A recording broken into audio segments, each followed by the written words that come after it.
Here is the voice of the working class, Rick Smith.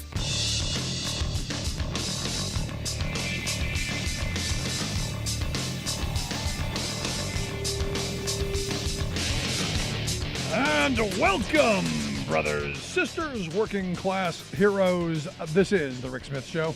Thanks so much for being here today on the big program. Lots to get to. Lots to talk about. Some good news today. Good news. Gonna make my conservative friends lose their minds. The hashtag trending today, thank you, Brandon, which is kind of hysterical in that the right wing, all of the Trump maggot folks, been out there, let's go, Brandon. Well, Brandon actually did something today. Really, really good, strong economy numbers. 531,000 jobs created in October, a 3-month average. And this is one of those things where you go, the last guy didn't have this. A 3-month average of 442,000 new jobs. Private sector saw the biggest gain.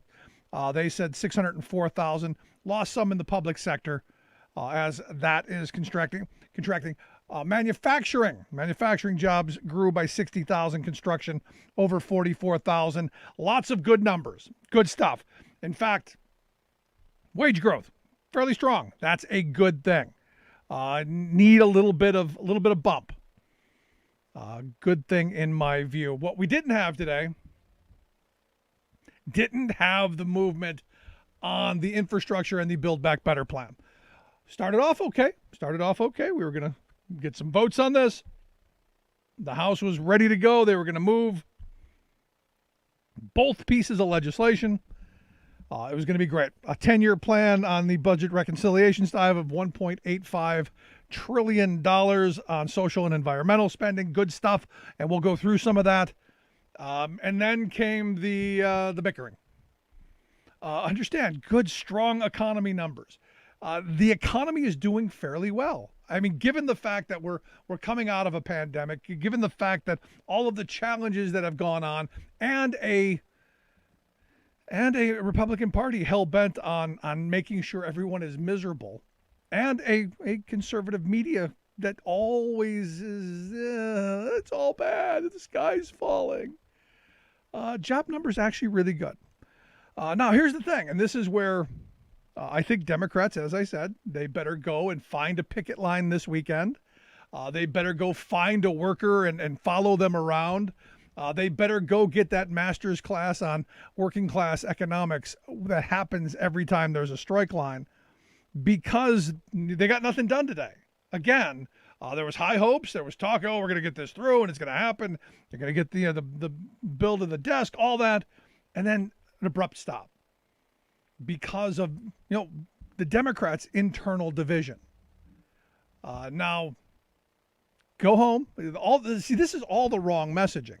If it's me, I'm the leader. I'm like, no, we're not leaving here until we get something done. Just took a thrashing on Tuesday in many places because we didn't deliver. Time to deliver. Time to put some points on the board. Something. And hammer it out. Get it done. But they're going to go back, spend the week. Again, the wrong messaging. You didn't get the job done, and now you're going to go for a week away. But take this week. Go find a working person and figure this out. Because, look, in this Build Back Better plan, there's a lot of good stuff in this. The hard infrastructure stuff isn't difficult. We know what that is, which roads and bridges, it's water infrastructure, it's broadband, it's all of the things that we desperately need and have needed for years now. This is not rocket science. It's the reason you did get some Republicans to come along, because they're like, hey, this could score me points back home. I'm going to support it. But I would argue the social and the environmental spending will score points back at home as well, especially in rural communities. I mean, this is the part where Democrats always seem to fall down, because they've fallen into this trap. And the Republicans do this well. They have really done a great job of fostering this urbans versus the rurals. When the reality is this Build Back Better plan overwhelmingly supports rural communities, because, well, this is the place where you do need more investment in early childhood education, where you need more investment in child care, where you need more investment in well, guess what? Poverty is just as high in rural communities. I would argue even higher than it is in most urban communities.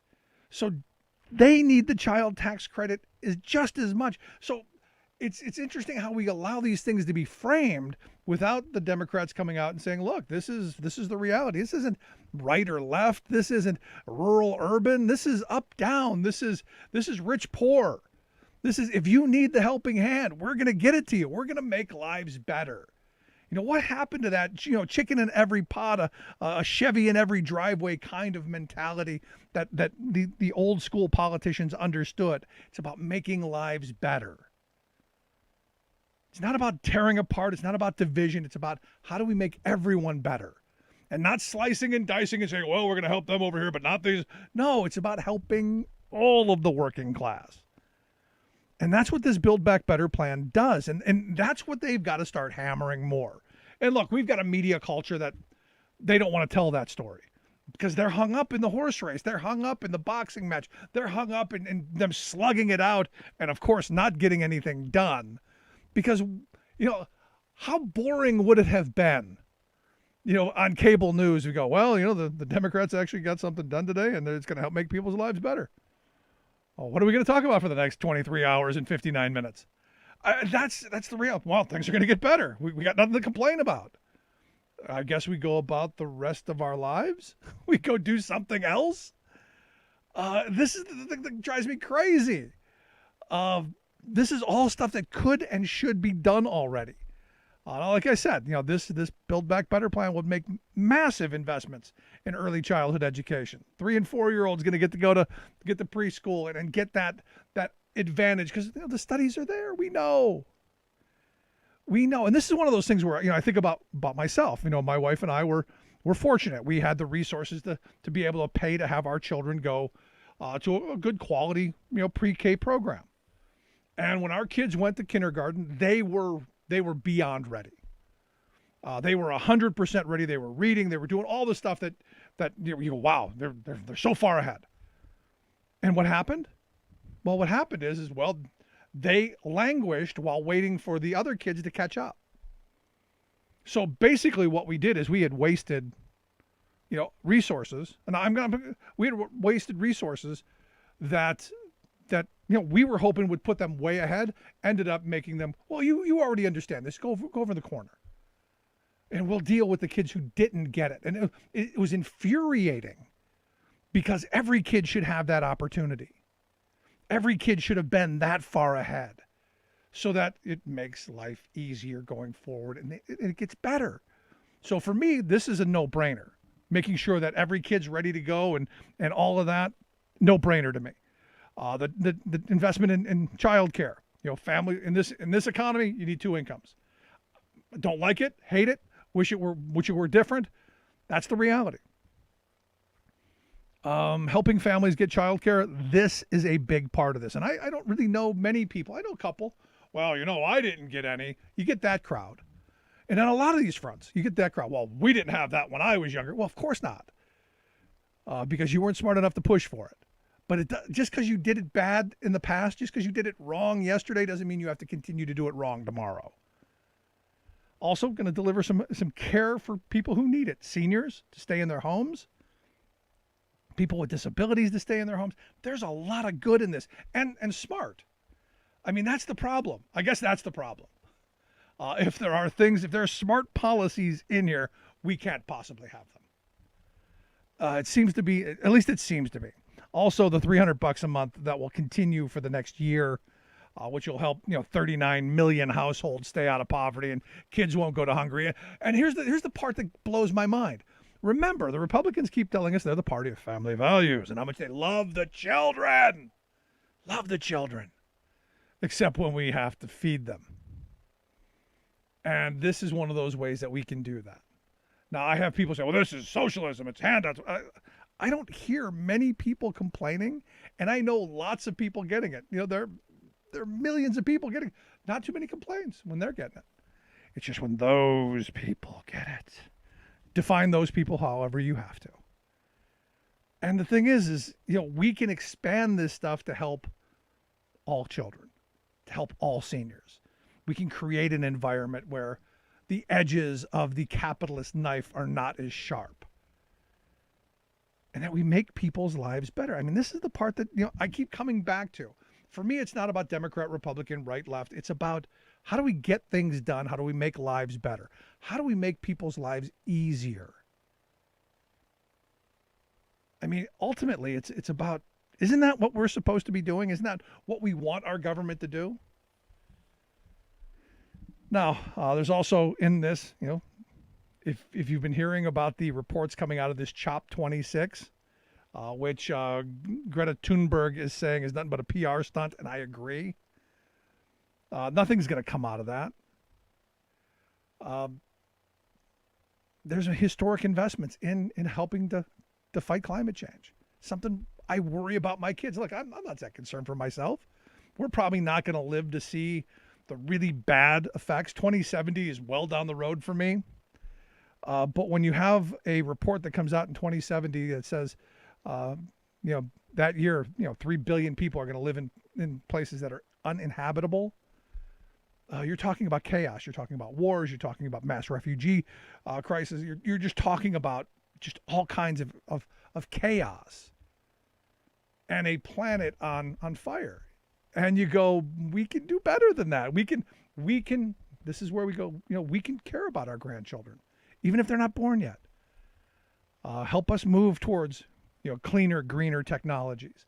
Help that transition along, as we've done in the past with a lot of things. We can plant more trees. We can do more things. They want this climate conservation corps, about 300,000 people, to do like my great grandparents did. Go and make forests, go and plant trees, go and do things that need to be done, create the jobs of the next generation. But sadly, we're in this political polarized moment where even common sense doesn't matter anymore, or even what's good for us. I mean, my mind's blown away over this vaccine thing. I'm still, every day I go, I cannot believe we're in this moment. It's just insane. But look, I hope the Democrats go back, and I hope they do what they have to do to get us moving in a direction that we start talking about this bill and what's in it, and not about them fighting and bickering. Because if it's about them fighting and bickering, it doesn't get done. And we need this to get done. Now, I do find it interesting that the economy doing well, things, everybody I talk to doing okay. And yet I saw this video yesterday from CNN that went viral. Evidently, there's this family, has 11 family members. They drink 12 gallons of milk a week, and they are complaining that the cost of milk has gone through the roof.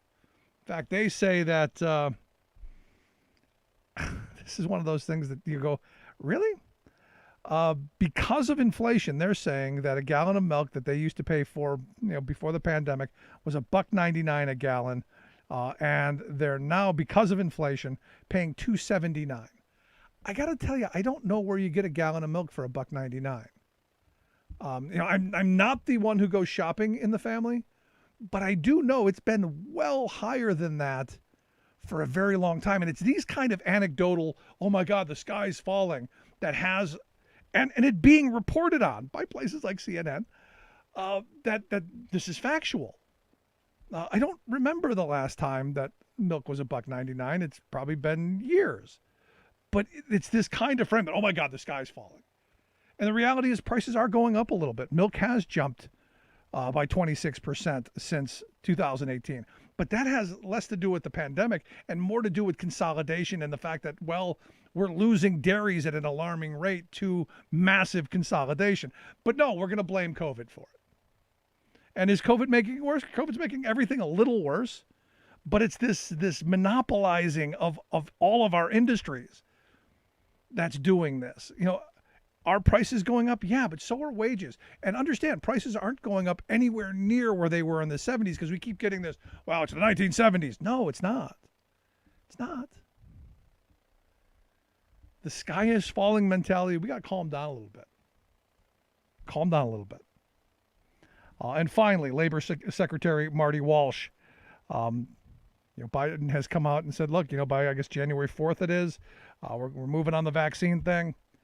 Marty Walsh said, look, I think people need to read the rules.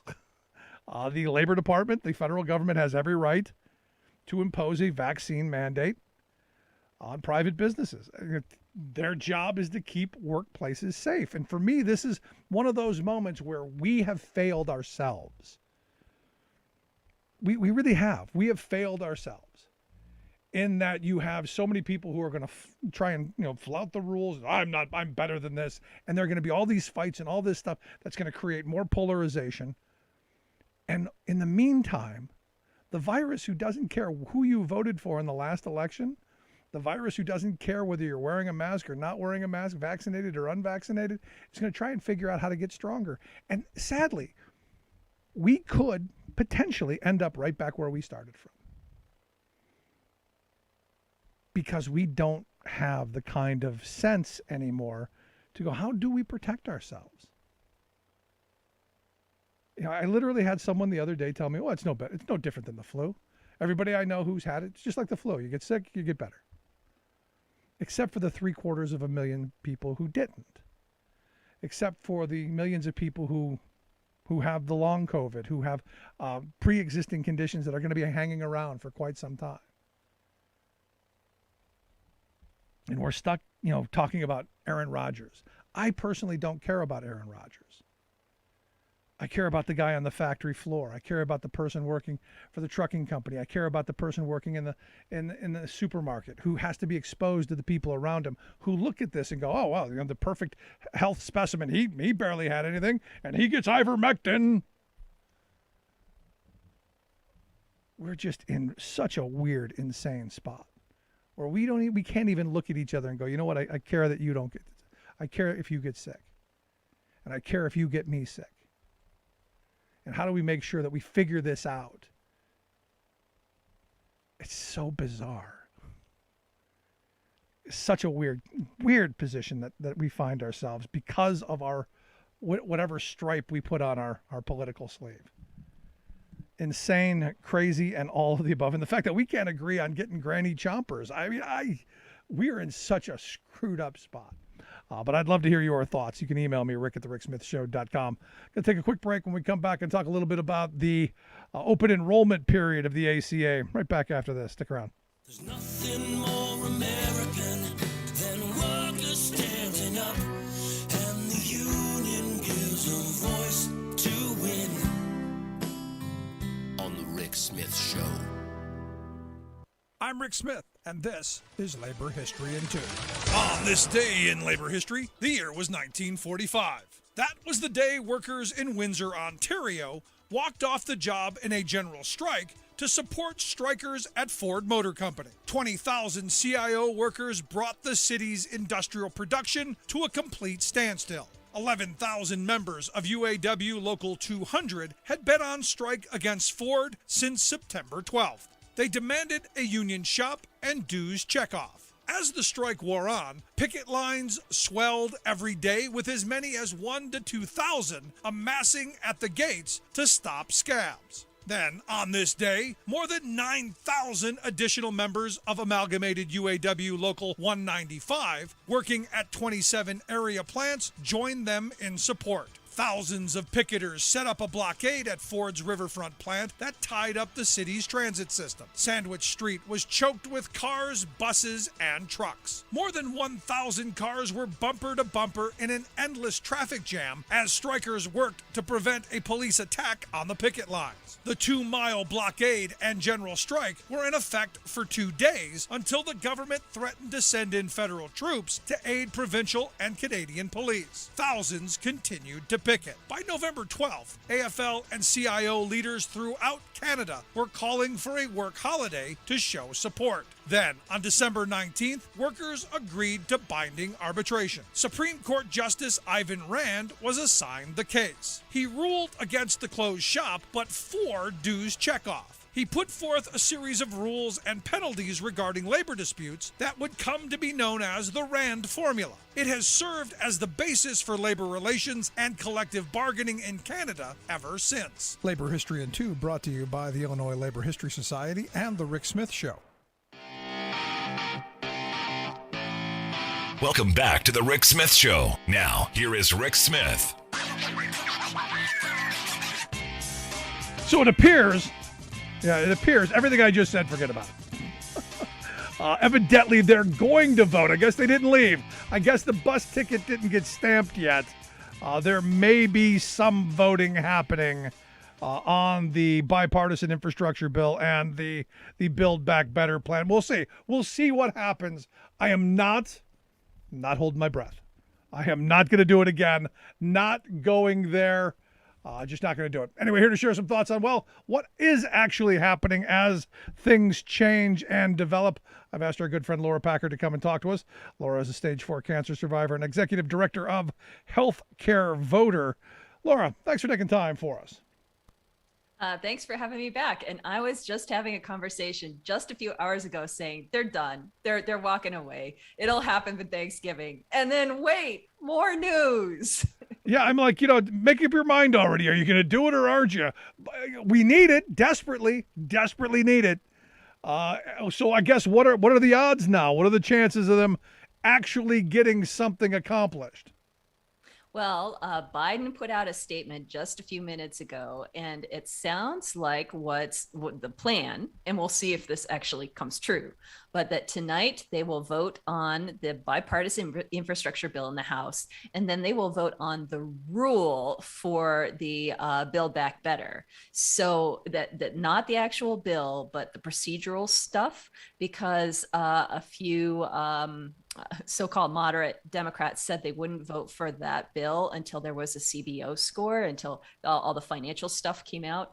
And right. That won't happen for a week or so. So the plan, again, is vote for the first bill tonight, vote for procedural stuff on the second bill, and everybody promises they will vote for the real thing in a couple weeks when all the financial stuff comes out. Except for the people with their fingers behind their back, crossed behind their back. So if they do pass the bipartisan infrastructure bill, this goes to Biden's desk then. Is that what I understand?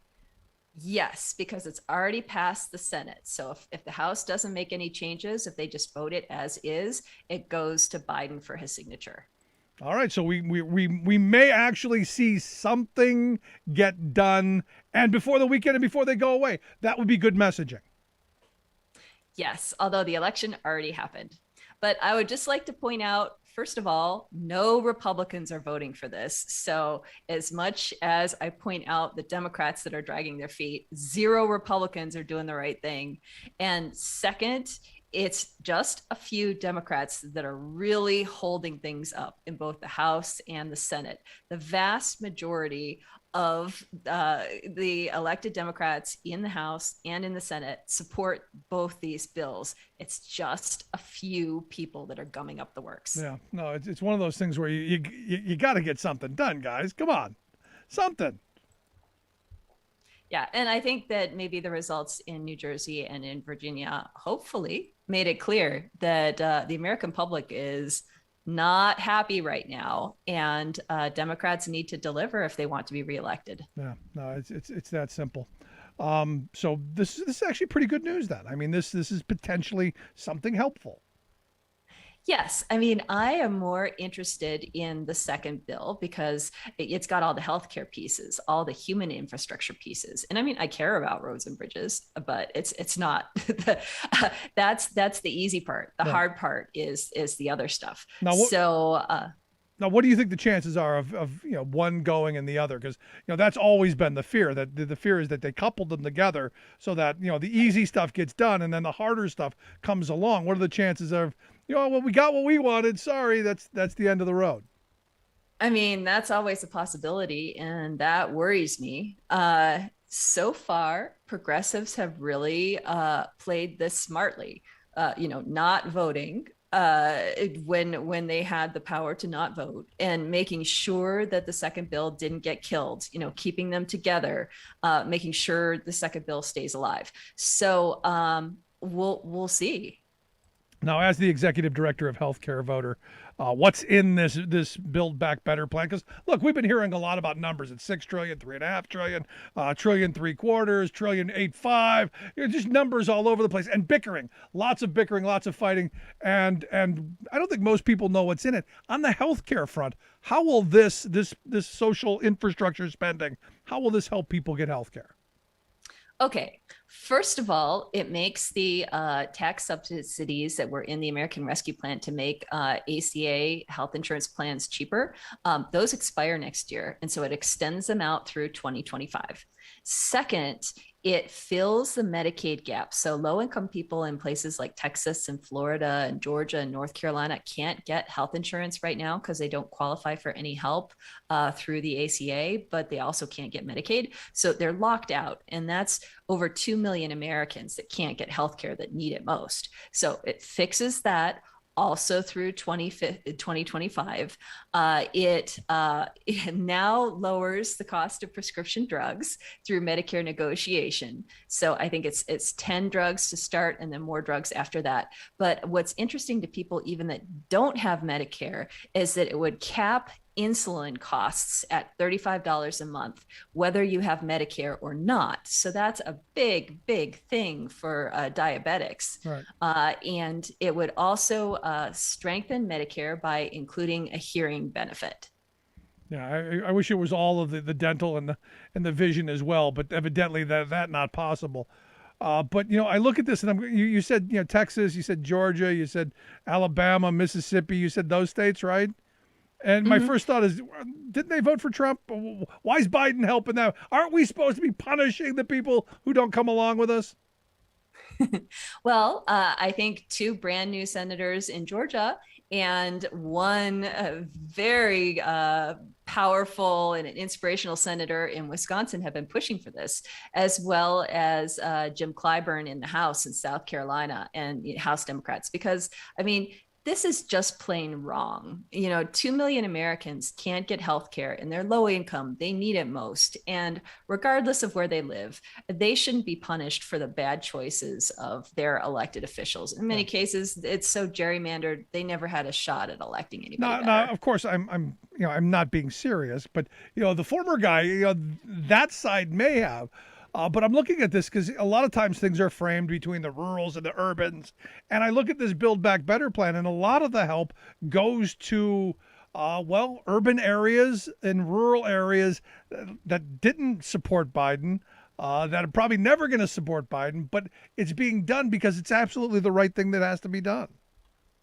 I mean, I think that's one difference between conservatives and liberals is I think everybody should have health care, whether they voted for Biden or not.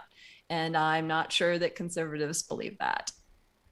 Now, I look at this and, strengthening the ACA is something I know you're big on because you think it's important. And look, I think it's what we've got. We've got to strengthen it. It's got to happen. This is one of those moments where you go, doing the right thing is easy, but it's so hard for us to get to that spot. And I'm looking at this, what's going on with this vote, why it's taken so long, all of this. And it's easy to get frustrated, isn't it? Yes. And I mean, if we had more than 50 senators that believed in democratic ideals, then we would be a lot further along. But I mean, the truth is that very small majorities in both the House and in the Senate means that it's easy for big pharma and big corporations to buy people off. Yeah. And so that is the system we live in at the moment. See, but this is the perfect scenario. I mean, everybody hates big pharma. Everybody hates big monopolistic corporate America. This is where the push should be. That's the bad guy.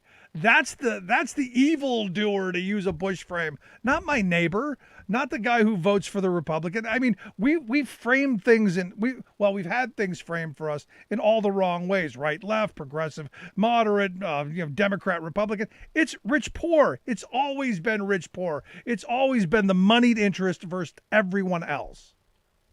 Mm-hmm. And I think that's one of the reasons why the first draft, the framework from the White House, did not have the provision to lower prescription drugs. And then there was so much of an outcry in the last few days that it's back in, because if you speak up, you really can make a difference. Yeah. Now you're someone who clearly, as a stage 4 cancer survivor, you know the healthcare system, the real healthcare system, from the inside out, and the costs associated with that.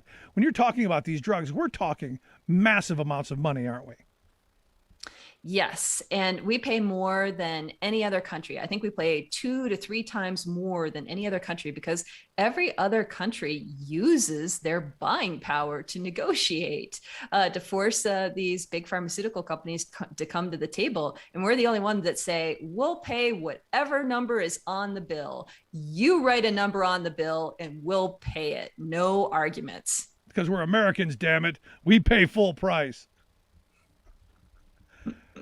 Isn't that stupid? I mean, really, when you listen to what you just said, every other country in the world uses their bargaining power to negotiate themselves the best prices. Now, again, conservatives are the ones who tell us the power of the free market, that we should be able to exercise the power of economies of scale, of the free market, the invisible hand, all that stuff. And yet what they've done is they've chopped off the invisible fingers and tied the invisible hands together. It's insane that the people who tell us that they believe the free market so much are the ones who are actually blocking the quote unquote free market. And this is incredibly popular because it's just common sense. The only people it's not common sense for are the people that are being paid very well not to do it.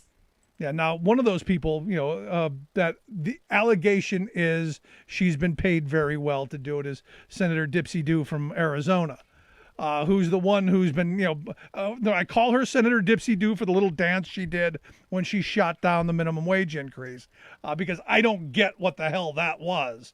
But, she's gotten some money from Big Pharma, and part of this holdup, I think, is partially that, or is that too jaded?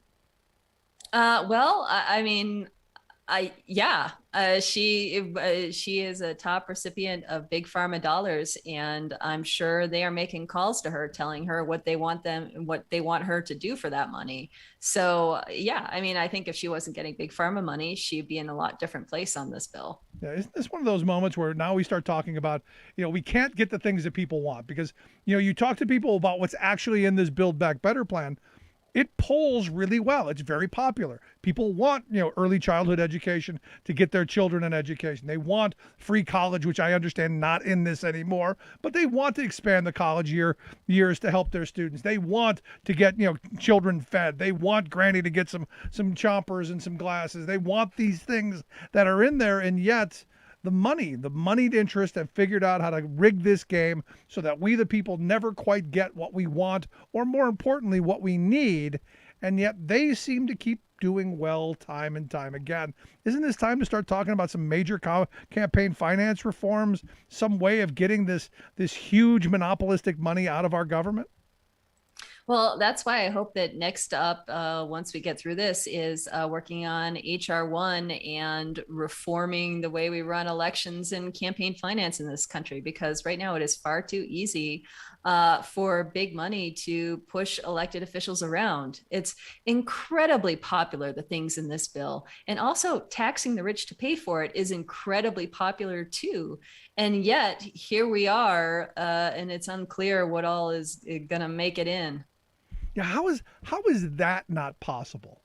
How is it, you go, wait a second, we've got people making millions of dollars a year, tens of millions of dollars a year, paying less of a tax rate than someone who is literally sweeping the streets.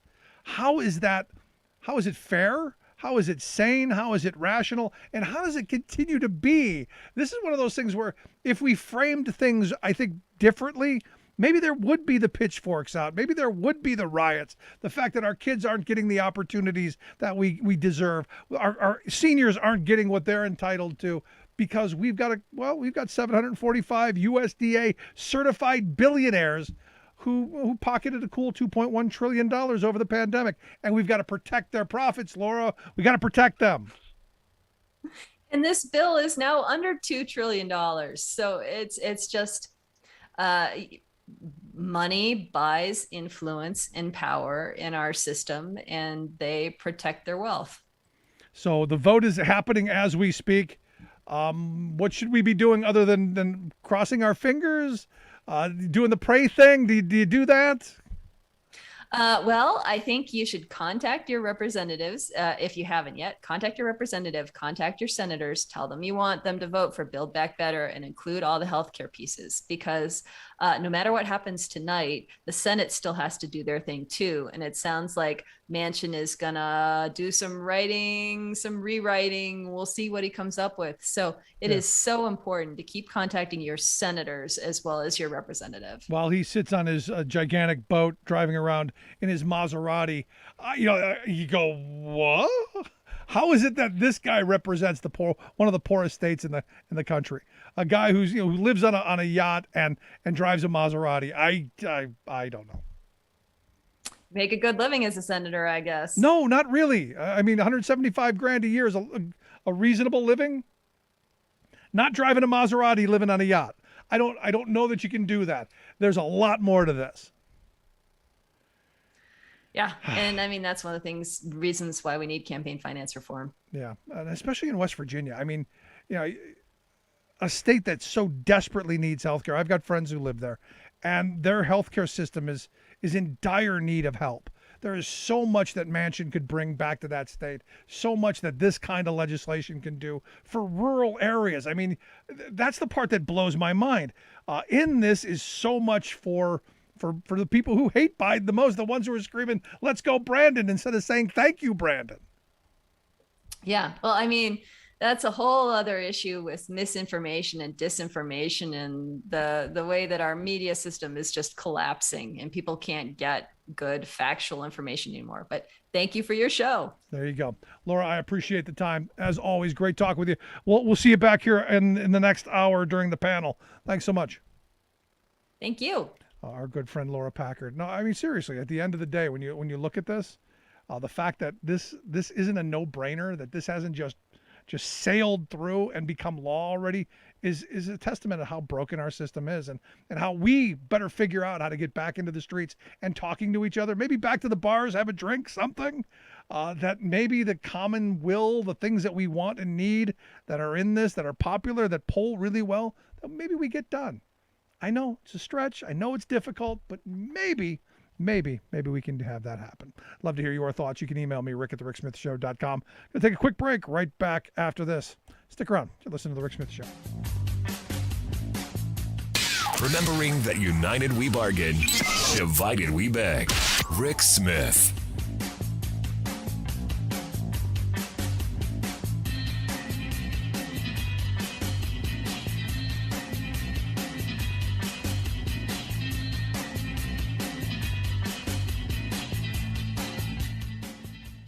I'm Rick Smith, and this is Labor History in 2. On this day in labor history, the year was 1916. That was the day when what came to be known as the Everett Massacre took place in Washington State. The Everett Shingle Workers Union had gone out on strike in May. Organizers from the industrial workers of the world came to the area to support the strike and to make a stand for free speech. Over the summer, tensions began to mount. The police began to arrest IWW speechmakers. Then, in August, violence erupted between strikebreakers and picketers at the Jameson Mill. The IWW decided to bring in a group of about 300 members for a free speech rally. They came from Seattle by 2 steamer boats. But the first boat was met at the docks by the sheriff and a large group of armed deputies. A gun battle broke out. One passenger, Ernest Nordstrom, told the harrowing tale of what happened to the Seattle Union Record, saying, quote, "I couldn't swear where the first shot came from, but as it comes to me, I thought the first shot was a warning shot not to go ashore. After that, there were shots, gee whiz, all kinds of shots. and when they commenced, all ran to the other side, and the boat began to tip. The passengers avoided capsizing the boat and turned around to flee back to Seattle. At least 5 IWW members on board were killed, along with 2 of the deputies. After the violence, the Shingle Workers Union called off their strike. 74 IWW members were arrested, but only 1 stood trial. None were convicted. Ernest Nordstrom followed up with, "I'm sure there is no excuse for this whatsoever. There need have been no bloodshed." For more information, go to laborhistoryin2.com, like us on Facebook, follow us on Twitter at laborhistoryin2.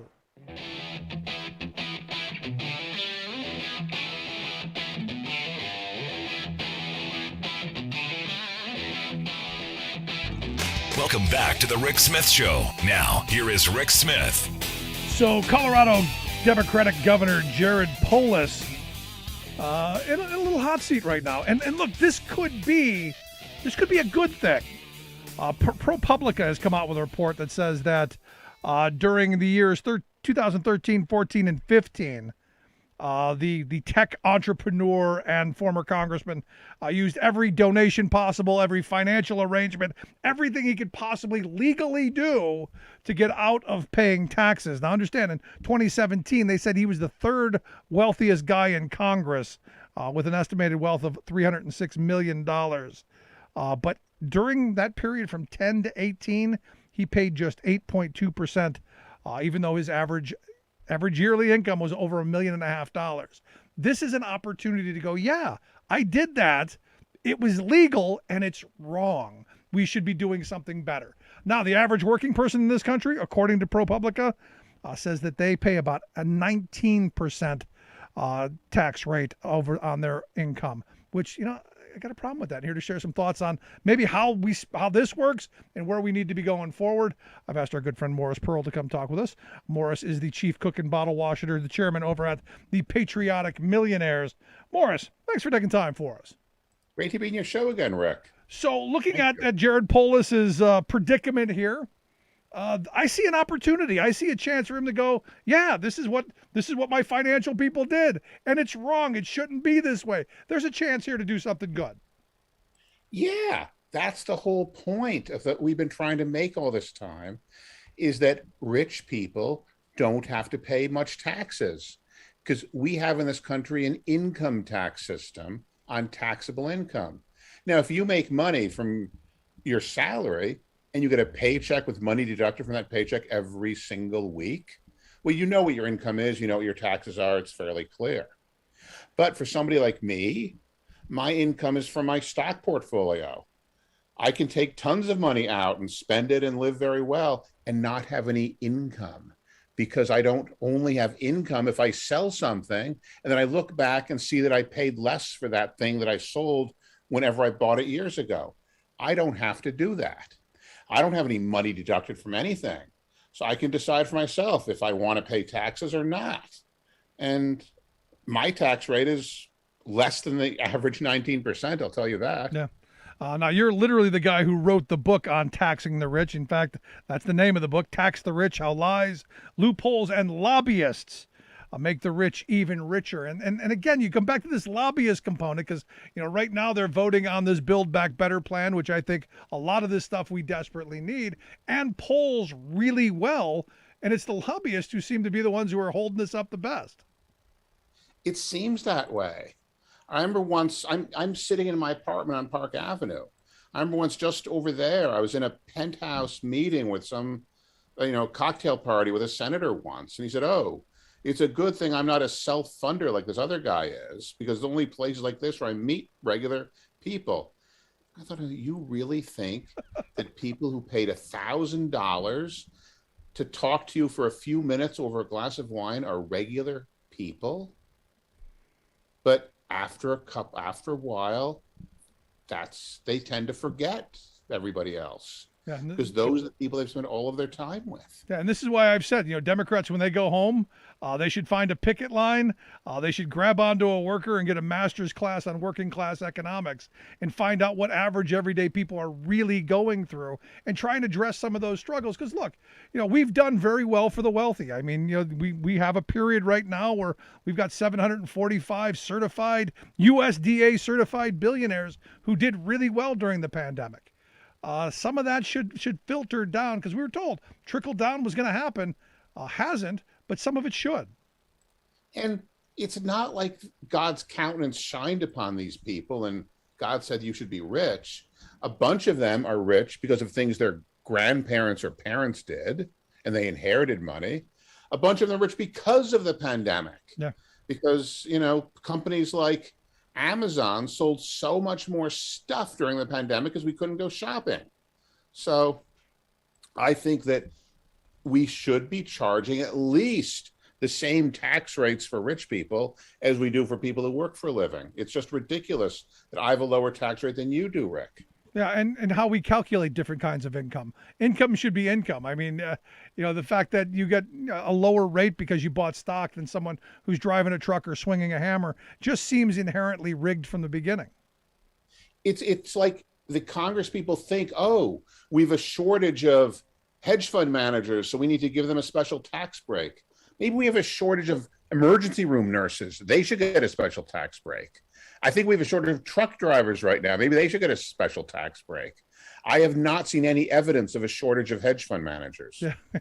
No, in fact, to your point, now that you mention it, because I am a truck driver, one of the things that the last tax code change did was take away all of the benefits a truck driver could have of their per diems and the costs of doing gloves and boots and the things that they need to do their job. They took all that away, so it was kind of a shot to them while still giving the wealthy their tax breaks.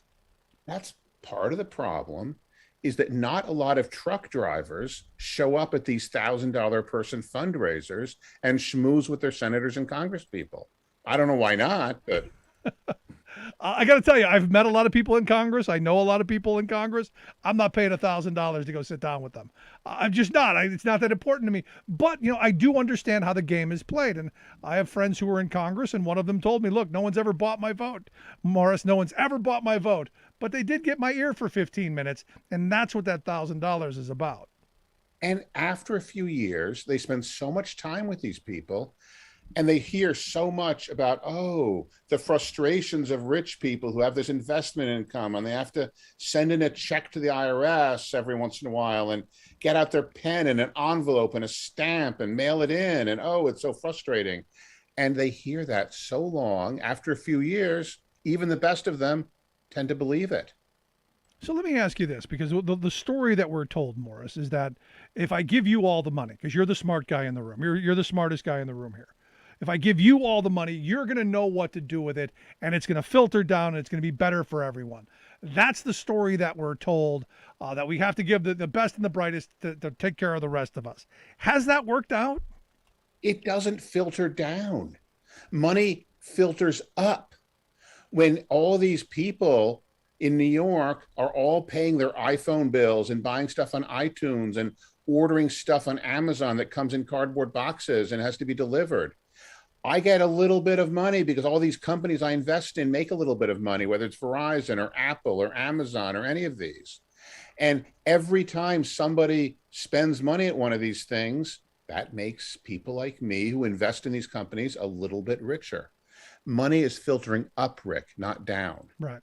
And so what, if you had the ability to set a tax system, I advocate for returning to the good socialist president Dwight David Eisenhower's era, where we had a system where the bigger your shoulders, the more water you carried back to the cave kind of mentality. What is the right system? I don't want to disinvest. I don't want to disincentivize people from investing, but it's not the end all be all do all that we need as a society, in my view. What is a better system, do you think? Think of somebody like me for a minute. I have a bunch of money to invest. I've not worked since 2014, in the early part of the years when I retired when I was 54. Now, I have a bunch of money and I live off the investment returns on that money and I spend some of it. Now, if the tax rate is 20%, I keep 80% and send 20% of the profits to the government. Of course, profits are ill-defined, but that's a different story. If the tax rate was 50%, I would keep half and send half. If the tax rate was 90%, I would keep 10% and send 90%.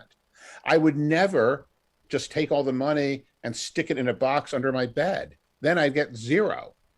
And even keeping part of the money is better than zero. Right. So this whole disincentive thing, they're making up this idea that, oh, rich investors are going to go on strike. It's not like we're Teamsters. We're not going on strike. It doesn't work that way. You're not taking your money and going overseas, because this is the other thing I hear. If we tax someone like you, Morris, you're just going to leave the country. Even if I went overseas, I'd still have to pay the same taxes. We tax American citizens on their income, whether they're here or not. And no, I'm not going to give up my American citizenship. And even if I did, there'd be a huge tax on that too. We charge people for giving up their citizenship. So no, that's a complete crock. It's a farce. Now, I'm not sending my money overseas. I'm not going overseas. But ultimately, we're in this position where you look at this Build Back Better plan, which polls really well. It's paid for by raising reasonable amount of taxes on people making over $400,000. I don't think this is too onerous in a moment of need in this country, especially given the fact that we are the wealthiest country in the history of civilization at probably its wealthiest moment. This doesn't seem too much. It's not. And I want to keep our country wealthy. And like I said, with money trickling up, I want to keep I want to live in a country with lots of people who pay those bills every month, so that money does continue to trickle up to the investors and business people. I don't want to live in a country with a few rich people and lots of poor people. They tried that in South Africa when I was a teenager. It did not end well for the rich people, Rick. No. Eventually the pitchforks come out, and we know that. But we still have people who are hell-bent on we've got to cater to the wealthy. And I look at this, one of the changes during the last tax code change during the former guy's administration was to increase taxes or to cap taxes on state and local tax bases, the SALT tax, if you will. There are people who are hell-bent on returning to, removing that cap. What's the right answer here? Is there an answer here? Because ultimately, I don't want to be paying for people who are living in gigantic mansions, but I also don't want working class people to get tied up in this as well. Is there a way forward on doing something on the SALT? Well, there's a couple of proposals have come up. One was from Senator Sanders of Vermont and Senator Menendez of New Jersey. They had a compromise of only lifting the SALT deduction cap for people that earn less than $400,000 a year. I'd be fine with that. And there's another proposal on the House side of just raising the cap to, I think, $70,000 or $80,000 from $10,000. Now, that wouldn't make too much of a difference if you're a multi-billionaire, whether it's $10,000 or $70,000. But $70,000 would cover all of your middle-class people who have big property tax bills. So I think either one of those is good. I'd prefer the one that simply says they'll reduce they'll get rid of the cap for people that earn less than $400,000 a year. Would be my Yeah, choice. I mean, we can see, this is the thing that gets me. We can do smart things.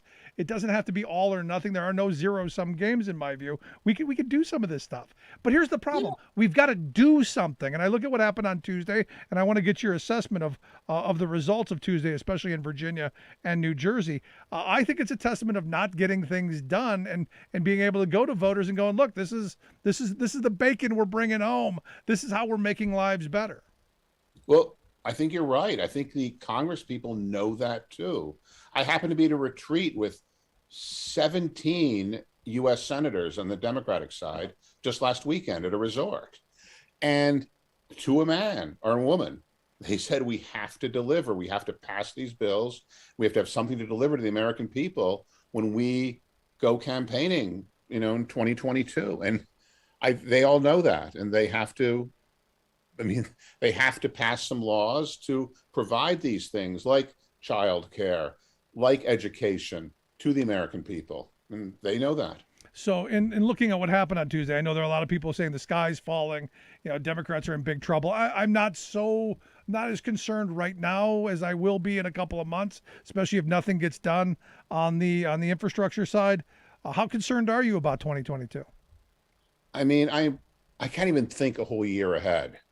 I'm concerned about what's going to happen, in the next week about passing these bills. 20 election day 2022, that's outside of my planning horizon, to tell you the truth. But I agree with you that I hope the Democrats deliver something. Yeah, so I understand they're voting as we speak. Any hope that things get done here? Hope, yeah, sure. I mean, as I've been saying, I'll believe it when I see the president's signature. Yeah. You know what I mean? They've been telling me it's right around the corner since, I think, August. And this is the thing that's been getting me. I'm going, this should have been done over the summer so that it actually got into place and starts filtering down and starts making people's lives better. Because ultimately, Morris, it's my view that the way things are framed are way off. We're framing things as progressive as moderate or right or left, where the reality is it's up, down. It's sadly, it's the class war kind of things. It's, the very wealthy doing very well and everybody else still struggling. And unfortunately, there are a few people on the Democratic side and everyone on the Republican side who don't want to tax the rich, who don't want to do these things. It's essentially, you're talking about taxing more on rich people and giving more benefits to people that work for a living. And there are some people who are more greedy and they don't like that. Yeah. But my view on it is, look, there's a difference between being rich and, oh my God, you have more than you're gonna spend in multiple generations. The massive accumulation of wealth in this country is kind of dangerous, at a dangerous level at this point. I love people who are doing really well. I think it's important that we have that. But when you're talking about, Jeff Bezos, you're talking about Elon Musk kind of territory up there where you're talking multiple generations down the road couldn't waste the kind of money that they've got. That's a problem, I think.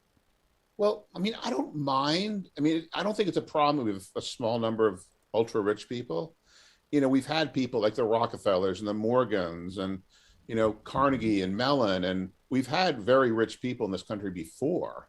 That's not the problem. The problem is what I don't want is millions and millions of people who can't get by and are going to give up and are going to get addicted to opioids and are going to just stop cooperating and say, oh, I'd rather vote for revolution. Send in some billionaire with orange hair who will tear the whole country apart and maybe I'll be better off. And that's what I'm afraid of. I'm not worried about Jeff Bezos. Or walking through Dealey Plaza with a Trump JFK Jr. flag. And there being no mental health money in this Build Back Better plan.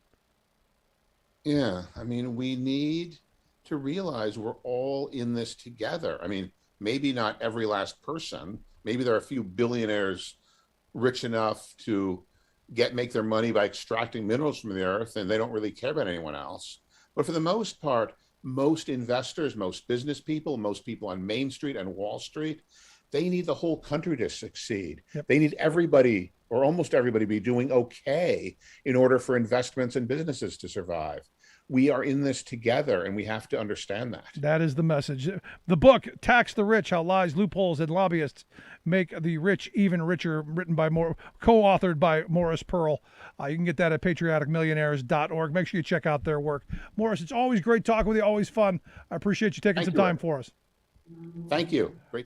Good stuff. Morris Pearl, again, the head chief cook and bottle washer there at Patriotic Millionaires. Quick break, right back after this. Stick around. Listen to The Rick Smith Show. Remembering that united we bargain, divided we beg. Rick Smith.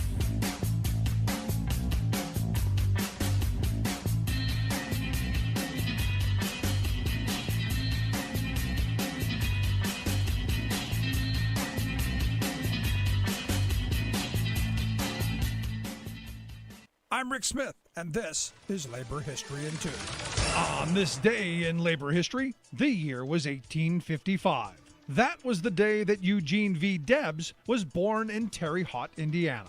Debs was forced to leave school when he was just 14 years old. He worked as a railroad fireman. In 1875, Debs founded the Brotherhood of Locomotive Firemen. Early on, Debs was a Democrat. In 1884, he was elected to the Indiana State Assembly. However, Debs soon moved further left politically. He decided that union brotherhoods were ineffective because they divided workers who worked at different jobs in the same industry. He decided to organize a new kind of railroad workers union. In 1893, he became the president of the American Railway Union. This industrial union rose to national prominence due to its support of the Pullman workers' strike. Debs was jailed twice during the Pullman strike for defying a federal injunction ordering striking workers to return to work and for contempt of court.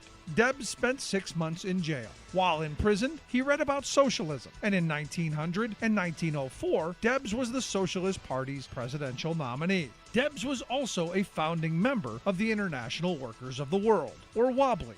When the United States entered World War I, Debs was an outspoken opponent of the war. He said, "They're continually talking about your patriotic duty. Their patriotic duty never takes them to the firing line or chucks them into the trenches." Debs was sent to a federal penitentiary for opposing the war. While in jail in 1920, he again ran for president and received nearly 1 million votes from behind bars. Debs was pardoned and released in 1921. After his second time in jail, his health took a turn for the worst. He returned to Terre Haute, where he died in 1926. Like what you hear? Check out more at laborhistoryin2.com.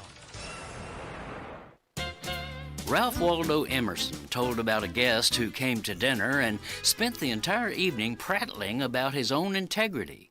The louder he talked of his honor, Emerson wrote, the faster we counted our spoons. Today, America has not one but 6 guests in our national home babbling about their integrity.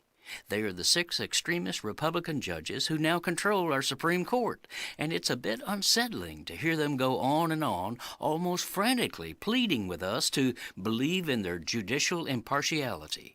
For example, the court's newest member, Amy Coney Barrett, suddenly blurted out at a public forum in September that, quote, "This court is not comprised of a bunch of partisan hacks."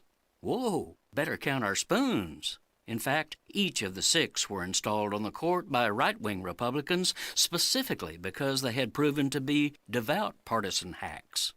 Interestingly, Barrett made her unprompted and strained assertion of judicial integrity at the McConnell Center, named for Mitch McConnell, the rabidly partisan GOP senator who pulled a fast one last year, rushing Barrett onto the bench on a party-line vote just before the Republicans lost control of the Senate. Indeed, old Mitch himself introduced Barrett at the forum where she gave her "We are not partisan hacks" speech. He grinned proudly at the pure hackery of his partisan protege. This is Jim Hightower saying another hardcore partisan on the court, Sam Alito, whined in October that critics accused the court's GOP majority of being, quote, "a dangerous cabal that resorts to sneaky and improper methods to get its way." Well, golly, Sam, yes, we do think that. Because again and again, you partisans sneak up on the Constitution and we the people to twist the law to fit your political bias and personal whims. If you don't want to be considered political hacks, stop being political hacks. The Hightower Radio Lowdown is brought to you by the Lowdown Happy Hour, live streamed from the Chat and Chew Cafe. Details at hightowerlowdown.org. It's time. It's time for the Rick Smith Show. Now, here is the voice of the working class, Rick Smith.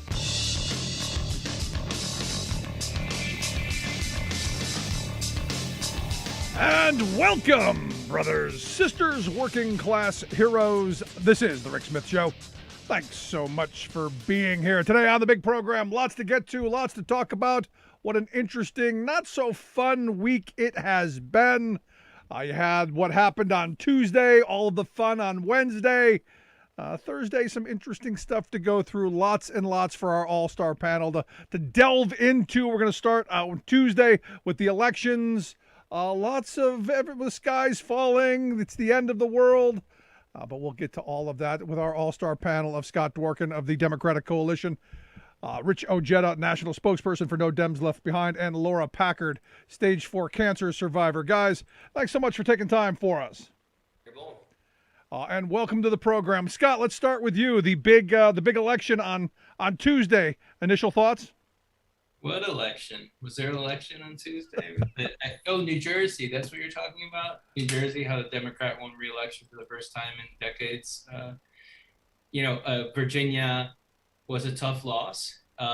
We did not call out the lies like we should have. I'm included in that and guilty of that. And we need to do better at that.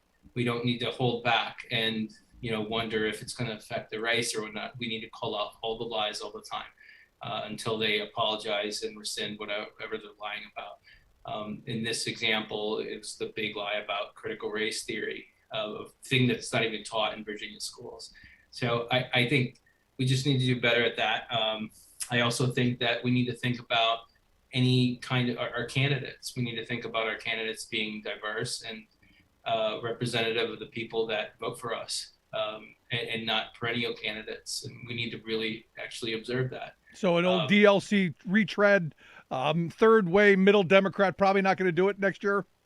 I don't think so. I think obviously Joe Biden won the presidency, so that was a big one, of an institutional person winning. But I don't think that's what our voters want, and I think they saw a lot of the same. And Glenn Youngkin tricked a lot of people into voting for him. And I think they'll learn their lessons when they see, what he passes and what he doesn't. Yeah, well, we'll see. Let's go to you, Rich. Thoughts on the outcome of Tuesday's big election? I'm disappointed. First off, when you see like Kayleigh McEnany saying that it was a shellacking, it was like 51% to 48.7%. But what is really sad is that 55% of white women in Virginia voted for, no, I don't think it's white women. I think it's just women in general. 55% of women in general voted for Youngkin. And you're basically giving up your rights to choose what you are going to do with your own body. And that is something that I still cannot wrap my head around. Obviously the same thing what Scott said, critical race theory, when they interviewed the man and they said, what is your major issue that you're focused on voting on? And the guy said, well, we've got to teach children the right things and not this critical race theory. And then he said, well, could you explain to us what critical race theory is? And the guy says, well, I don't know much about it, but I know I don't like it.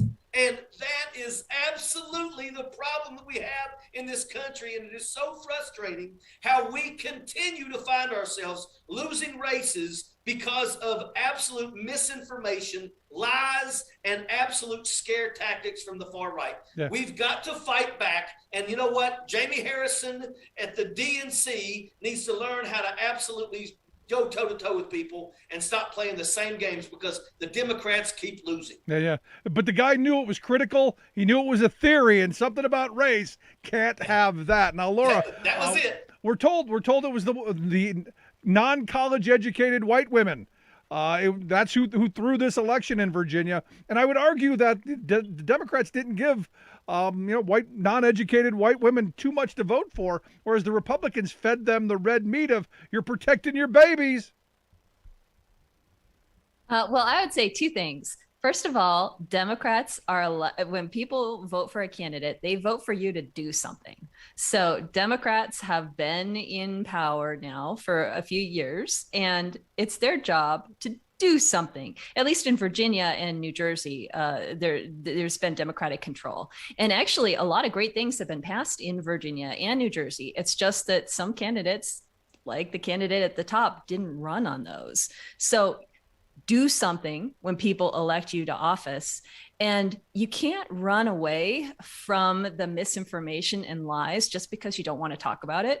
Talking about race makes a lot of people uncomfortable. And so the campaign tried to pretend that didn't exist. But when you don't talk about these issues, you are leaving the playing field empty for the other side. You have to answer the lies and misinformation and get out your message, because otherwise people are only hearing from the other side. And so like the top issue, I think on exit polls, they said was education. Well, that's because the candidates weren't answering that. They weren't talking about how Democrats are good for education and Republicans want to cut school budgets. Where was that conversation? Yeah, but if you heard Youngkin talk in his victory speech, they were gonna spend money on education. They were gonna make everything all better once they get into control, because they're gonna teach children how to think, not what to think.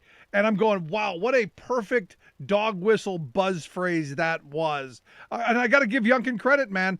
He is the perfect combination of religious zealot, rich guy, and snake oil salesman. And, I think he pulled it off. Scott, back to you. Where does the party go from here then? There's all of this pontificating. The sky's falling. We got to change everything. Got to do more of this. Which direction does the party take? Well, it's going to be weird because there's going to be a resurgence of Trump. And that's the thing that was missing element here. And I think Republicans are a little bit uneasy because the plan right now for Trump is him to announce sometime in the near future and then use that leverage of announcing to get endorsements. And so people will have to make a choice. Are you going to endorse Trump or not? And it's going to hurt them either way. And if they don't endorse them, then he will primary them. He will fight a primary candidate. He will fund them. He'll, fundraise for him or whatnot, or take the money and act like he's fundraising for him. I think that you're going to be disappointed in Youngkin too. I don't think that he's going to be as right-wing as people would expect, because I think he's going to become a front runner for 2024 nomination for the Republican. And so you'll see Trump probably attack him, and there'll be a shift, Romney and those kind of Republicans, Liz Cheney, Kinzinger, pro-democracy Republicans. I think you'll start to see them build up, and Glenn Youngkin will probably try to play both sides of that. In Virginia, I think we have a lot to learn, but it's really not going to affect the race overall, because Trump is going to be a big part of 2022, and that's just a fact. What we need to do is we need to do exactly what Laura was talking about, which is we need to deliver on our promises. Sometimes I say like WWMD, like what would Mitch McConnell do? And we need to think about that kind of strategy. You have Mr. Maserati driving out of a parking garage, I think today, Joe Manchin, just acting like they're above the people. And these are not the people we need to be electing into office. So we need to rethink exactly who we have in office. And also with this short of a time out, I'm not going to be, and I know a lot of other people are not going to be as nice anymore. And I think we need to just step it up again, and the resistance per se needs to have a resurgence, and we need to have it in our own party. And I think that's the learning lesson that we have here, is we can't just let the institutional kind of like democratic process, like slow moving kind of blob. That's not what people voted for. They voted for people who actually do work, and they haven't delivered on everything that they've promised. And that's because of a very few amount of people. Anybody want to jump in on that? Yeah, I want to basically say that, the Democrats need to pass something. We keep sitting here watching them fight for all these different things and talk about how amazing it is. But at the end of the day, if it's going to get sabotaged by Sinema and Manchin, at the end of the day, the Republicans want us to go into 2022 with no victories whatsoever. And that right there seems to be the path that we are on. And if that is the case, and the Republicans aren't successful in being in the minority and still screwing over the Democrats to let them do anything, we're going to lose, and it's going to be ugly. I mean, they are going to slaughter us in 2022. So Nancy Pelosi, Chuck Schumer, get your heads out of your fourth point of contact, and let's get some things passed. And oh, by the way, go ahead and remove Joe Manchin from the Energy Committee, because as a person who was a state senator that actually took an oath, I do believe that him sitting as the chair of the Energy Committee, while he has family members and he actually makes dividends from coal companies, I think that goes against his oath. So he needs to be removed. There you go. Laura, any thoughts there? I just what I said before. People have been elected to positions of power. Now they need to do something about it, or it's going to be totally understandable that people stay home. Yeah, my response on Wednesday was very simple. You got what you deserved. You didn't give the voters what they needed to go to the polls and vote for it. I look at New Jersey.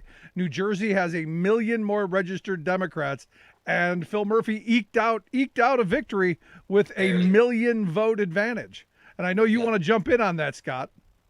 Just shove them in a room together and make them make decisions. I mean, the biggest problem that I have with all this is the political gamesmanship. So you have Sinema using this to have some kind of power structure that's going to backfire big time. She's not going to have support on the right or the left. She's going to lose her primary and she's going to be done. That's going to be it.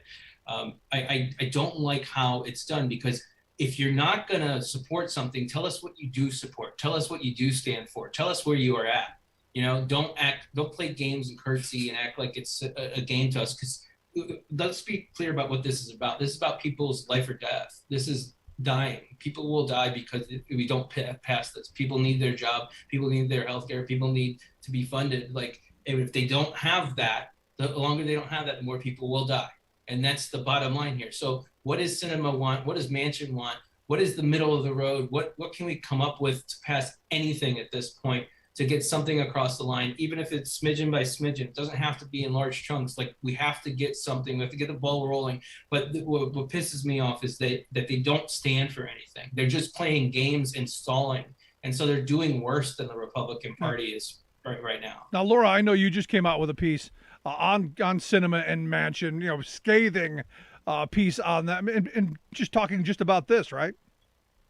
Talking about how Senator Sinema blocked the billionaires tax, raising the tax on the billionaires, and blocked just raising taxes on millionaires and billionaires and corporations. She just said, no, we won't do that. And this is not what she was elected to do. This is not why my aunt in the Phoenix suburbs voted for Sinema, was not to protect the billionaires.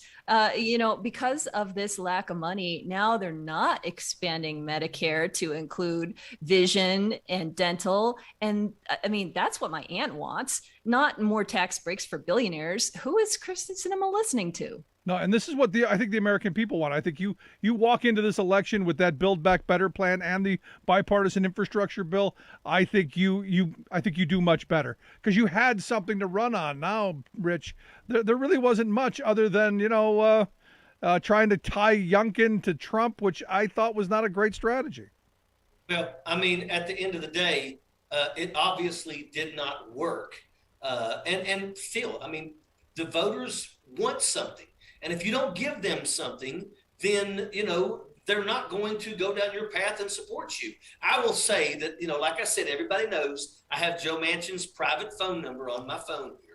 And the last 2 messages I sent him was, you have killed the Democratic Party. Congratulations. It is what you wanted. You were a master manipulator who is like a Russian agent who spends decades being a regular person until the code word is given, and then you have turned. And then I said, I guess if we all die due to climate change, we can take comfort knowing we will all die. Not even the filthy rich will be saved. Way to shit on the next generation. You are the worst. Sorry about that. Well, then, you leave it right there on the floor, just like a Capitol rioter. What did you think about his Maserati today? Did you see what he was doing today, Rich? With his look. The guy sits on the back of a $750,000 yacht and talks to people who are praying that he would do the right thing in their $100 kayak. That right there is the perfect picture to let you know what Joe Manchin is about. Joe Manchin is about Joe Manchin. Joe Manchin is about his family. And at the end of the day, they are all horrible people, period. Yeah. On the other side of the break here, I want to talk about, this Build Back Better plan has to get passed. And Manchin is the roadblock stopping this. And I think the consensus has been Sinema and Manchin are somewhat responsible for what happened on Tuesday. I mean, obviously, history is part of it. This is going back, to the Reagan era, where you have losing governors during this period. But still, you've got Manchin and Sinema in the middle of this. And when we come back, I want to talk a little bit about what's got to go on there, and talk about what the future holds. Quick break, guys. We're going to stick around through the break. I've got Laura Packard, stage 4 cancer survivor, Scott Dworkin, co-founder of the Democratic Coalition, and Rich Ojeda, No Dems Left Behind. Quick break, right back after this. Stick around.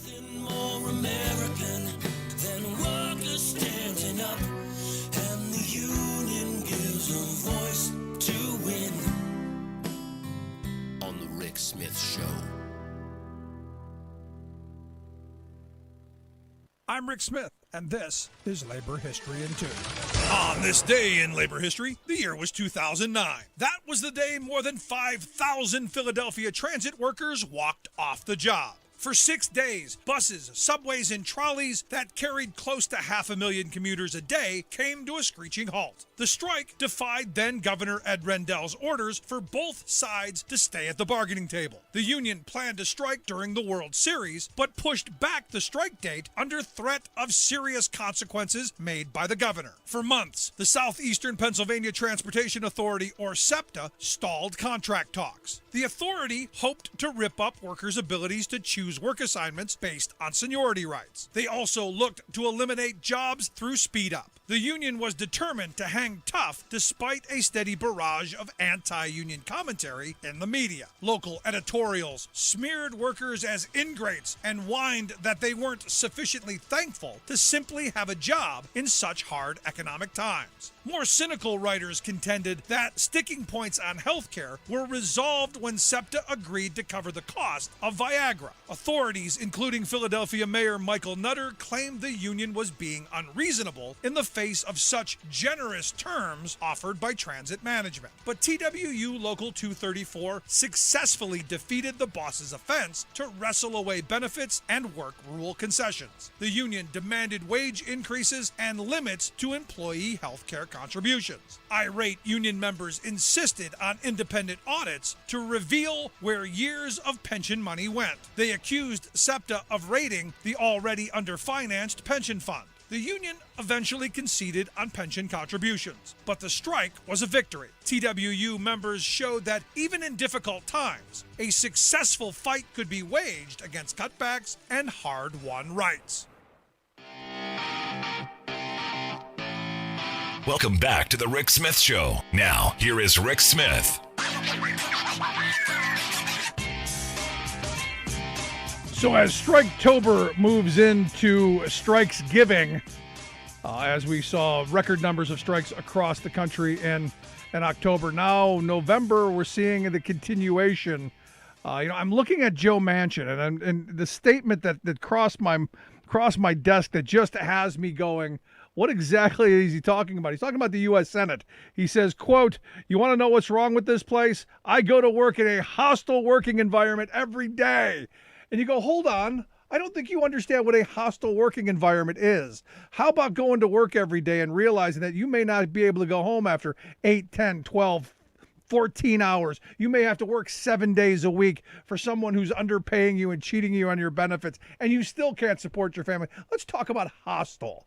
You have the ability to change that, and you choose not to.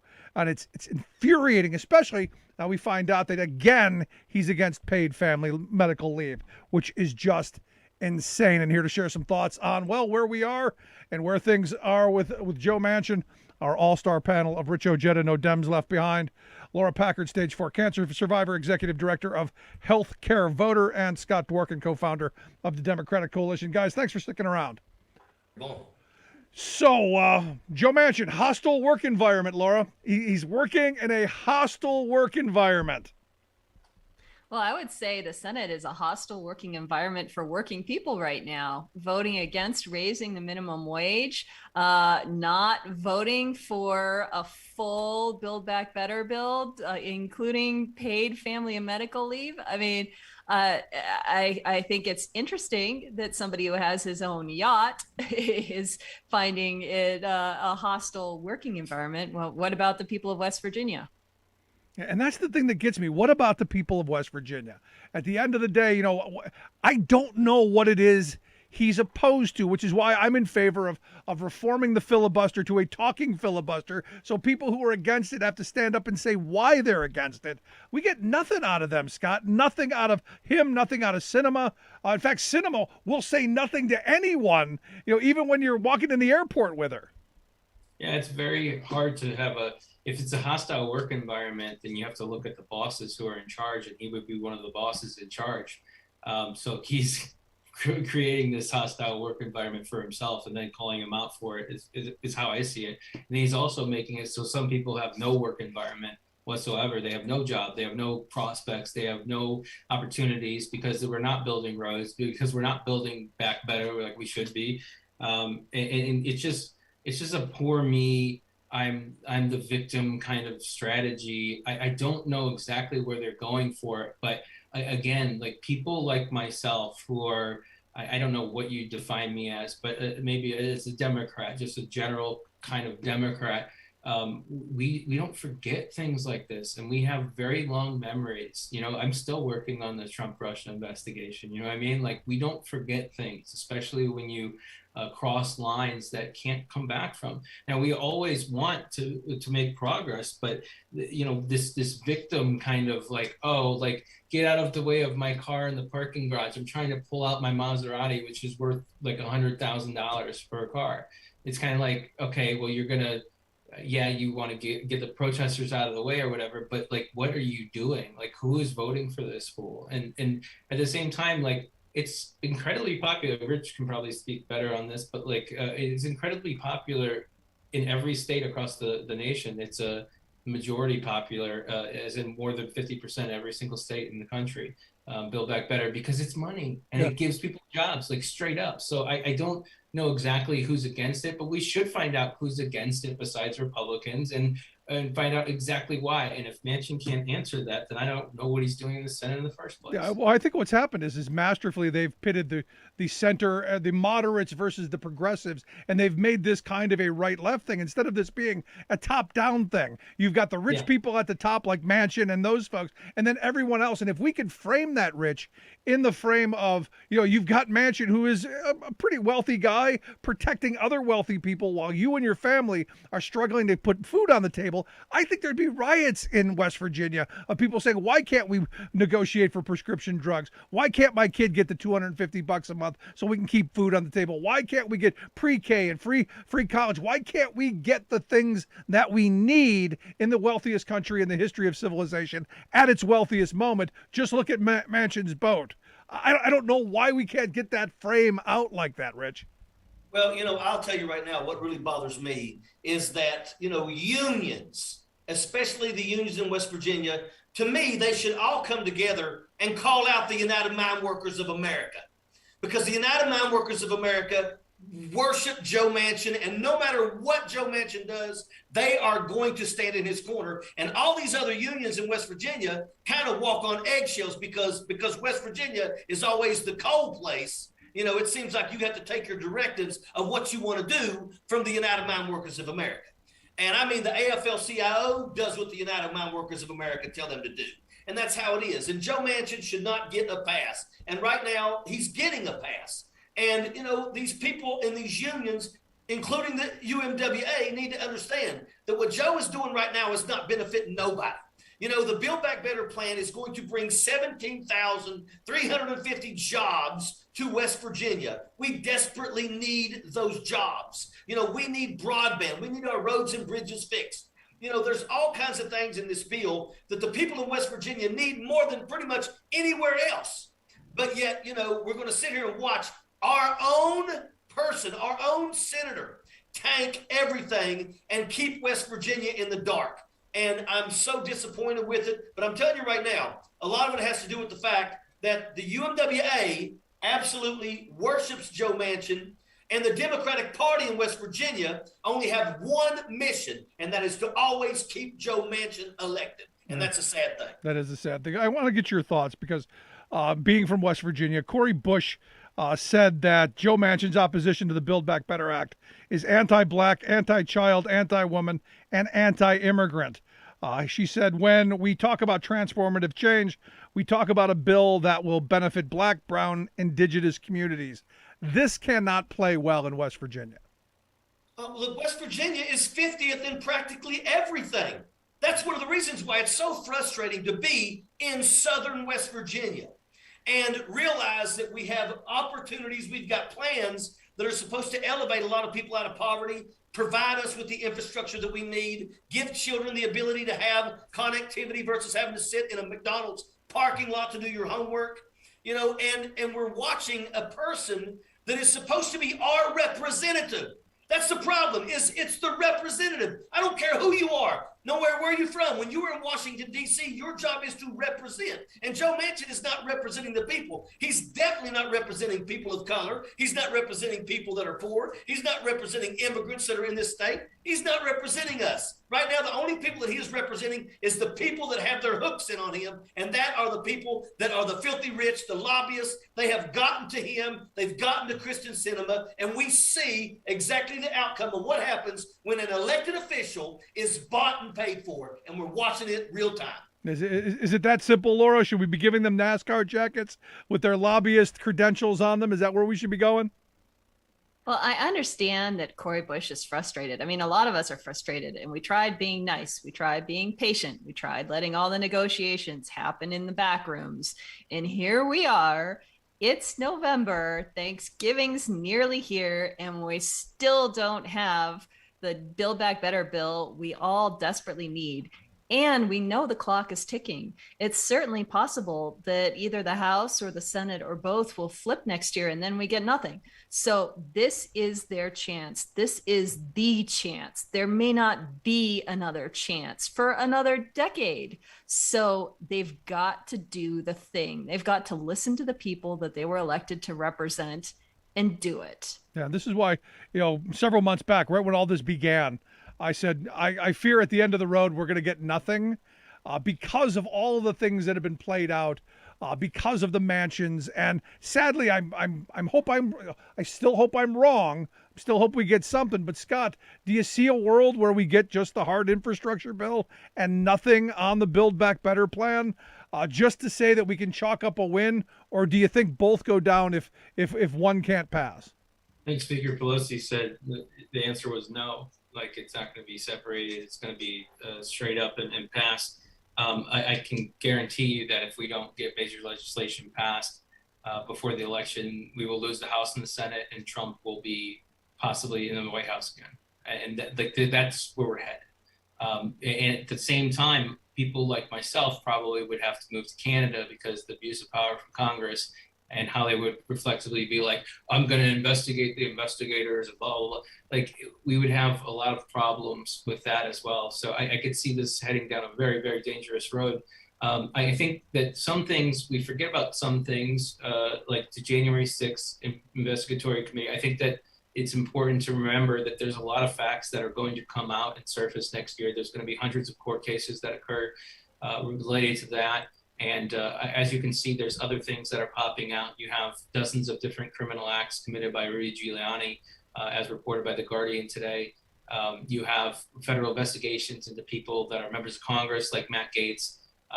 There's going to be some things that finally break, and I think that they're going to lose some of their spokespeople because of it. So that may go our way, but again, if you promise this stuff, even your base is going to get frustrated eventually and be like, we have to deliver, like, and you can't let two people stand in the way of hundreds of millions of Americans benefiting. Like, who, and if they are, then you got to call them out, put a spotlight on them, and make sure that the heat is on them, where you have to get answers. You have to give us answers. You have to.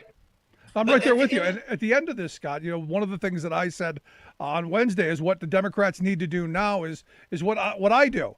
On election night in 2020, I was out on a picket line walking with striking workers, saying the way forward is to make people's lives better. And there are enough picket lines in this country right now for every Democratic representative, every Democratic senator to borrow some comfortable shoes, buy some, barter with them, whatever you got to do. But get out on that picket line and take a master's class on working class economics and find out what we the people want. And then get your behinds back into the Senate and into the House and get what we need done. Because, Laura, you know as well as anybody else, it's hard to keep food on the table and a roof over people's heads, especially if you've got jobs that aren't paying sufficient wages. You got benefits that are going away. You got a retirement that isn't even possible.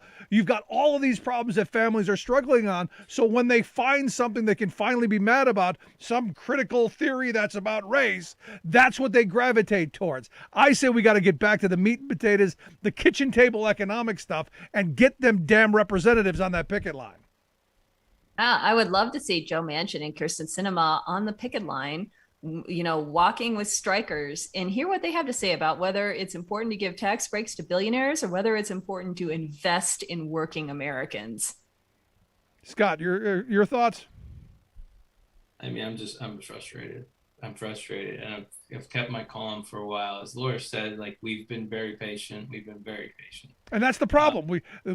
Maybe we need to have town hall meetings where people are irrational. I mean, look at Virginia, for instance. I mean, all Virginia was about were angry mothers screaming about something they didn't understand and about beautiful babies with masks on their face. Irrational, idiotic, nonsensical, but it got people out to vote.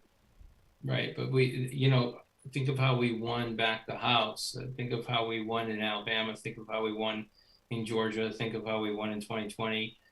How do we do that? It wasn't because of, the progressive push. Yes, progressives like us actually pushed us across the finish line, but it was because we had big ideas, and we also knew what was happening on the other side was wrong. It was corrupt and it was evil.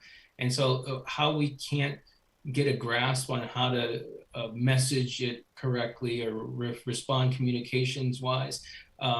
There's been a lot of different tug and pull of leadership positions and power structures and things like that.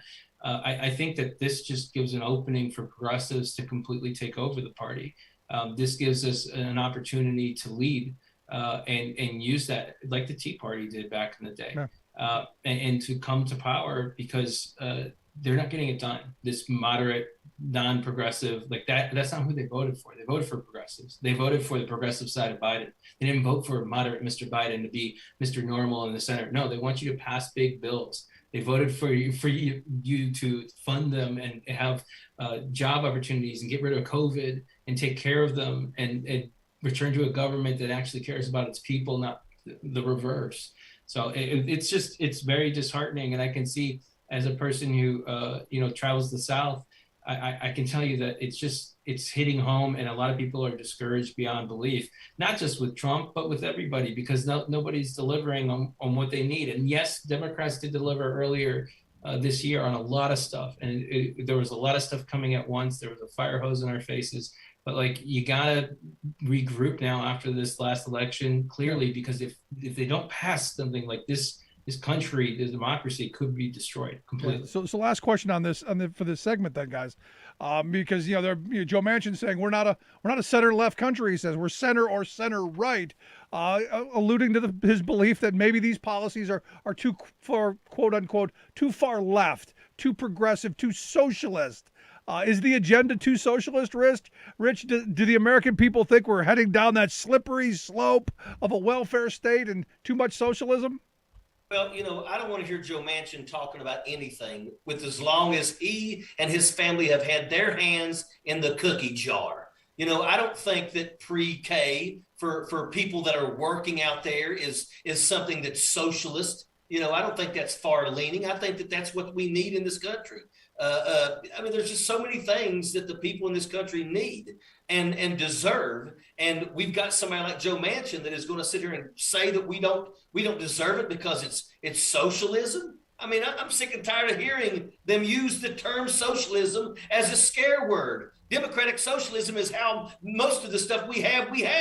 Roads, the military, the vaccinations, the police, fire, first responders. I hear all these people using socialism as a scare tactic. And at the end of the day, the problem that we have is a lack of education where people don't know what the hell they're talking about. And also, we've got a lot of Democrats in red areas that feel like they have been completely forgotten because nobody wants to even address their issues. I've been begging the DNC and the DCCC to do something to help people in red rural America. But once again, if all you do is focus on taking care of the blue areas and the blue candidates, then we're never going to get anywhere. We're never going to be no better than 50-50 with Kamala Harris being the tie-breaking vote.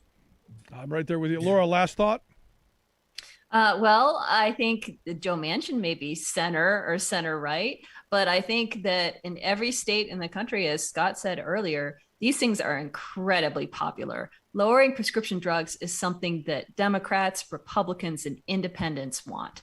Paid family leave is something that everybody needs. pre-K, investments in saving our planet so that it's livable for our children. These things are incredibly popular because everybody needs them. So I think that Joe Manchin should try listening to people outside of his bubble, and maybe he'd get a different idea. There you go. Going to take a quick break here, guys. Stick around. Right back after this. You got any questions, any thoughts, comments? We'd love to hear it. You can email me, rick@thericksmithshow.com. If there's a topic that you go, hey, we got to hear about this, email me, let me know. Quick break, right back after this. Stick around. You're listening to The Rick Smith Show. We're working people. Come to talk.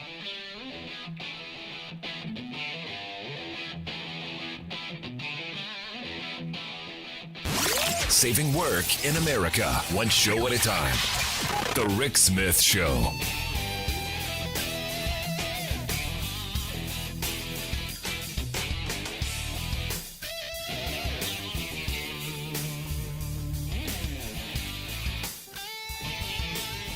I'm Rick Smith, and this is Labor History in 2. On this day in labor history, the year was 1979. That was the day that became known as the Greensboro Massacre. Members of the Ku Klux Klan and the American Nazi Party shot and killed 5 participants in a demonstration held by the Workers' Viewpoint Organization, later called the Communist Workers' Party. Workers' Viewpoint organizers had come to Greensboro in an effort to strengthen the unions at the Cone Mills textile plants. At the time, Cone Mills was the largest producer of denim in the world. African American mill workers faced discrimination and dangerous conditions, including breathing in textile dust that was known to potentially cause brown lung disease. Tensions between the communist organizers and the Ku Klux Klan began to mount. Disagreements also arose between the communists and other union organizing efforts in Greensboro. The Workers' Viewpoint group decided to hold a Smash the Klan demonstration. They coordinated the route of the march with the local police. But on that fateful day, no police were there to provide protection. In broad daylight, cars filled with Klansmen and Nazi members drove up and opened fire on the demonstrators. 5 people fell dead. A criminal trial was held in 1980, and a federal civil rights trial took place in 1984. Both times, the defendants were acquitted by all-white juries. In 2004, Greensboro began a Truth and Reconciliation Commission to address their community history. The second chapter of the final report recounts how Milano Cottle, the Nazi who owned one of the vehicles driven that day, later bragged in an interview that the Klan destroyed the damn Union with its actions against the marchers. After the tragedy, there was a strong backlash in the press against the communist organizers. Like what you hear? Check out more at laborhistoryin2.com.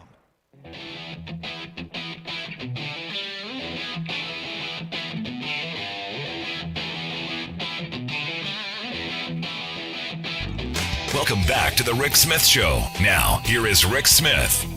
So while Virginia brought an awful lot of fun and entertainment, nothing made me laugh more on Tuesday than Dealey Plaza in Dallas, Texas, where hundreds of Trump supporters decided to show up, and not just show up, but show up adorned with flags that said Trump JFK Jr. They were waiting for JFK Jr. to rise from the dead, return. And the story that I got was this was going to be the 2024 ticket. This was supposed to be our next presidential campaign. Never mind the fact that JFK Jr. would have been a Democrat and Trump. Never mind that stuff. Never mind that he's been dead for years. Never mind that they're on a bus with Jimmy Hoffa and Elvis and Hitler, and they're touring Argentina. Never mind that he was coming back to Dealey Plaza. Oh my God, the stupidity, the insanity! And here to share in on some of the hilarity, our all-star panel of Laura Packard, Scott Dworkin, and Rich Ojeda. Guys, I guess let me ask first thoughts on the arising on the nonsense that someone bought a flag that said this. Someone paid money. There was more than one of those flags. Mind-numbingly stupid is what I kind of think. I mean, and once again, you also hit the nail on the head. He was a Democrat. He was a liberal. So, what makes these people think? And I'm still waiting, because I guarantee you, either they're going to continue pushing this and starting to fundraise off of this, or eventually somebody is going to come out of the shadows and claim to be, JFK Jr. And of course, we will never get the opportunity to see the testing to confirm whether or not. But I mean, this right here just shows you how dangerous this QAnon is, and how they have been able to tap into, I'm going to say, the poorly educated, and convince them things that are this far out. And that right there is scary, because we've got a significant amount of people in this country that believe in this stuff. And no matter where you're at, you will find people that absolutely still believe that the things that the QAnon folks are pushing are absolute truth. And that is a dangerous place. Scary. And to be honest, the first thing I saw on Wednesday when I woke up was a story about this on Facebook. And I'm going, this is why I don't use Facebook ever. This is why I don't even, I have no notifications. I have nothing, but this is why I don't use Facebook, because this is what they thought was important to me first thing Wednesday morning, Laura. Well, I'm a 90s kid. So, I used to read JFK's magazine, George, and I hate to break it to you if you're listening now, but he's dead. That plane sank. He is gone. He is no more. And, condolences to his family. But all that happened 2 decades ago. So you have to wonder if these people are aware that, in fact, there is a moon and some astronauts landed on it. That's a thing that also happened. I mean, is Sonny Bono coming back? I mean, are we going to unrun him into a tree? I mean, what's next? How crazy can? Well, I guess I don't even want to ask that question, because every time I do, something dumber happens. Yeah.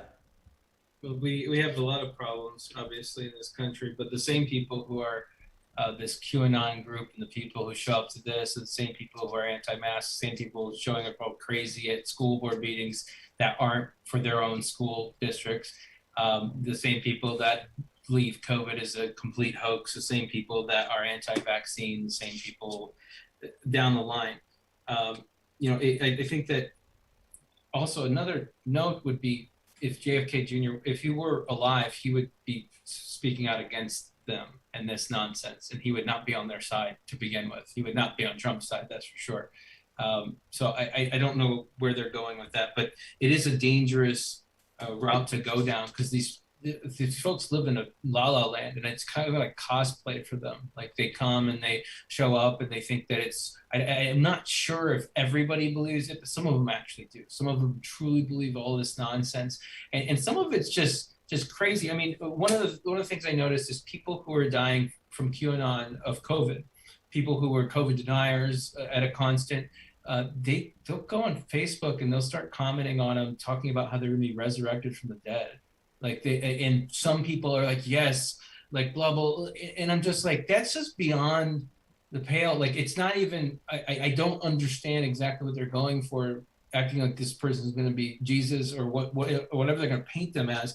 But it really is, it's a disease, and we have to treat it as such. And it has to, it should have no place in public discourse, and we shouldn't even be reporting on it, sadly, because it's giving it more attention. And people look for a fantasy land, and if you look for a fantasy land nowadays, you're going to find it. And it usually starts at Facebook. I mean, that's the weird thing. And I would argue that the same people who are doing all these things that you laid out are the same people who are attacking our Capitol on January 6th, which is why I look at this Texas realtor, this Jenna Ryan, who evidently yesterday was sentenced to 60 days in prison, ordered to pay $500 restitution and a $1,000 fine after she pled guilty to entering the Capitol and what she did in the Capitol. But her claim to fame is, she said that definitely not going to jail. Sorry, I have blonde hair, white skin, a great job, a great future. I am not going to jail. Sorry to rain on your hater parade. I did nothing wrong.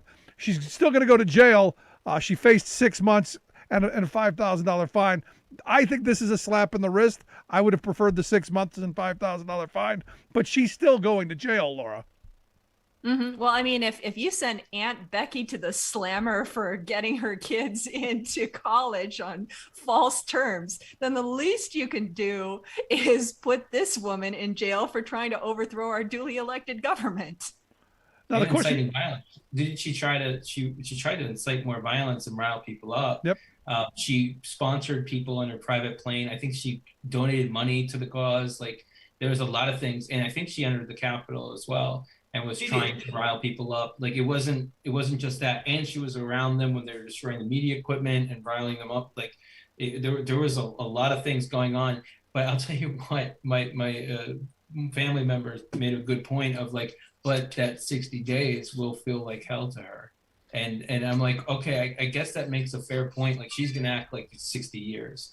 But it's something, and it's a beginning to the other sentences, which will be heavy, decades long. Understand that, she actually was, I believe, the only one that's actually getting jail time that was charged with just a misdemeanor. She didn't break anything. She did go into the front door. She did say a lot of things like, we push through or we die, kind of playing that. She was practically like one of those Bravehearts that were climbing the wall when there was a staircase 2 feet to the right. But I mean, she's going to have a rough time. And, I kind of hope that there are people in that jail that know exactly who she is, so that they can absolutely make sure she doesn't have a good time. They can introduce themselves.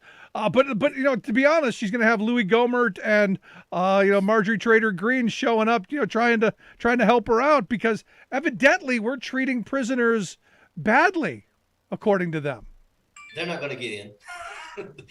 they've already tried that and have been basically told no, thank you.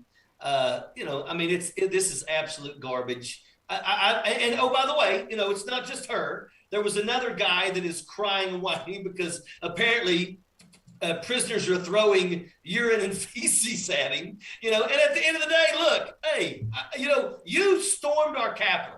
You struck down the American flag and replaced it with the Trump flag. You stood with the guy who paraded a rebel flag through the halls of Congress. I don't care if prison is the roughest place in the world for you. I could care less. I think they should get more time. I think they should all be tried for treason and dealt with. If this was 1777, they would have already been hung. Yeah, and here's the thing. These are the same people who will tell you prison's not supposed to be easy. It's supposed to be hard. Yeah, exactly. For people of color. Now, there was another person pled guilty. He's going to get 3.5 years in prison. I guess the agreement was somewhere between 41 and 51 months. He was up for crimes that could have gotten him 28 years. So with his background, 3.5 years, I still don't think this is enough, Scott. I'm sorry. It seems like a lot, but it's not. 3.5 years for punching a police officer during the riot and doing the things that this guy did with all of the other aggravating factors. It just seems still like a slap on the wrist to me. Anyone who touched a police officer should get a decade minimum. Yep. Period. That without a doubt. And so I don't understand that at all. It's just grotesque, and I wish that they got harsher penalties. Here's what I know. Since January 6th, these lives have been ruined. A lot of them are financially broke.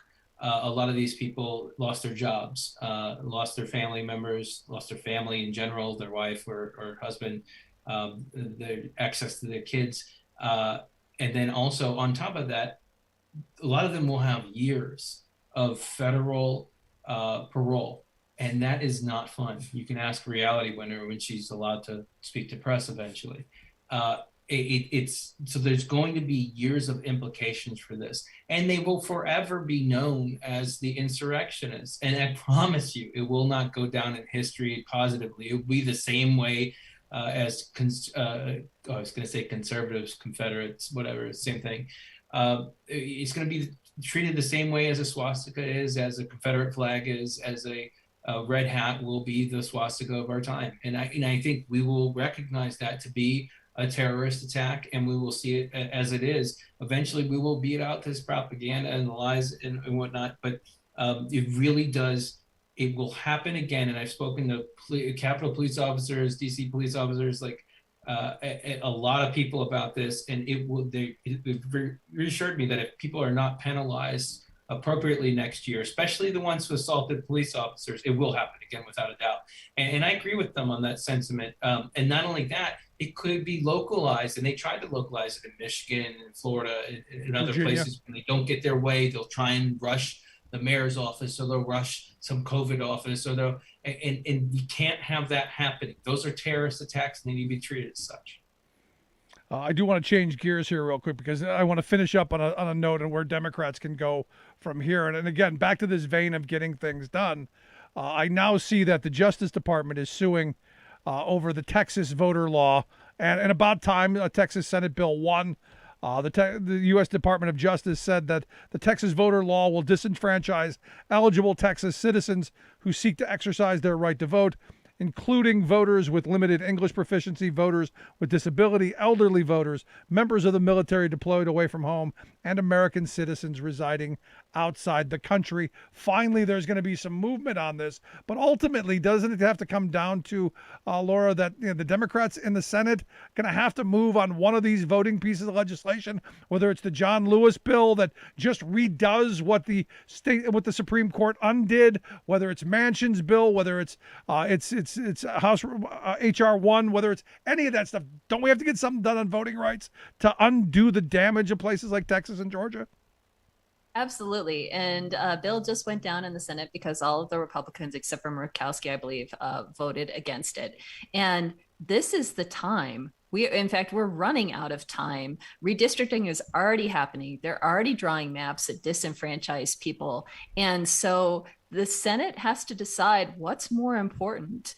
An old rule that wasn't even in the Constitution, that just sort of, an old habit, or democracy, because you can't have both.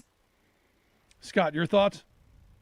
I mean, racism is abound. Like, it has to do with race for the most. I mean, from what I've seen analyzed in Georgia, Texas, North Carolina, Ohio, anywhere where you file this, and I'm just reading this about the suit that the Justice Department filed against them, and the way that they paint it is exactly how it is. The Justice Department lawsuit said the law legally restricts voter rights by requiring rejection of mail ballots. Basically, it limits people's right to vote, and there should be no elected official that has any role in our society whatsoever that does not protect and expand and try and make it as easy as possible for people to vote.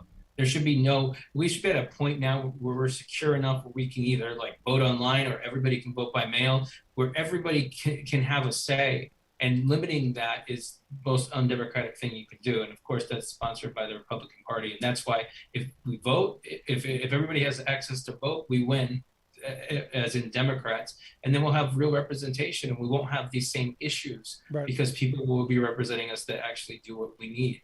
Now, here's the thing. And they don't even need to do that. They don't even need, Republicans just won statewide in Virginia, and in Virginia it was easier than ever to vote. So Republicans just need to learn how to win on a level playing field. They don't need to keep cheating.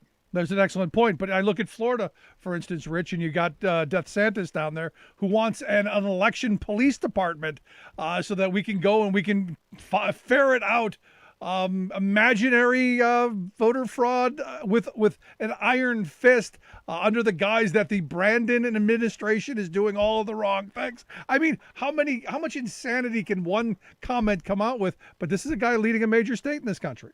You're absolutely right. And I wrote this down. They don't want our kids to know the truth about racism while they push some of the most racist legislation denying people of color the ability to vote, to disenfranchise people of color. And I mean, this is blatant. Whenever we were told that the new census come out and white people were no longer in the majority, I mean, it was like as if everybody went on a rampage to try to do everything in their power to secure, their power for the next decade or more.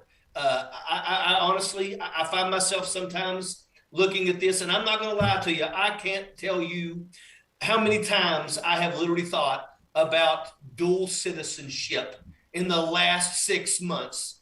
about possibly looking at a place where I could take my family and get away with from some of this madness. I hate to say it, but I have thought about that. And you're a guy who served, 24 years in the military? 24 years in the military, and I am absolutely devastated at what I am seeing. In the military, literally, we are all the same color, green. And I'm sitting here as a civilian looking around now, and I cannot believe the blatant racism that is being pushed across this country and how nobody is checking it. Now, Chuck Schumer this week kind of hinted at the possibility of something on the filibuster to get voting rights. Do we have any hope in that happening? Laura, your thoughts? Well, they need to do something because it's clear that with unchecked power, Republicans have decided that they can't win a fair game. They're just going to cheat. So the Senate has to act, because if they don't, we're looking at incredibly gerrymandered districts. We will lose the House for sure, just based on those gerrymandered maps. And they're trying to set it up so that Republicans will rule regardless of what the people want. And we need Democrats in Congress need to take action now while they still can, or they will be locked out of power for the foreseeable future. Yeah, and that's not just on the voting front. That's on the infrastructure front. That's on getting things done. Guys, I appreciate the thoughts. Great having you guys on the panel. I look forward to having you back again next time. Thanks so much. Everyone, Get vaccinated. There you go. Our good friend, Scott Dworkin, co-founder of the Democratic Coalition. Rich Ojeda, No Dems Left Behind, and, of course, Laura Packard, Stage 4 cancer survivor, executive director of Healthcare Voter. Love to hear your thoughts. Any part of the show you missed, you can get it at thericksmithshow.com. Any topics you want heard, discussed, debated, by all means, reach out to us. Let us know. Always great to have you. Be sure to follow us on social media at Rick Smith Show on Twitter, on Facebook, where we just post, and, of course, on YouTube. You can subscribe and share. All great ways to participate. Thanks so much for being here. We'll see you back here next time.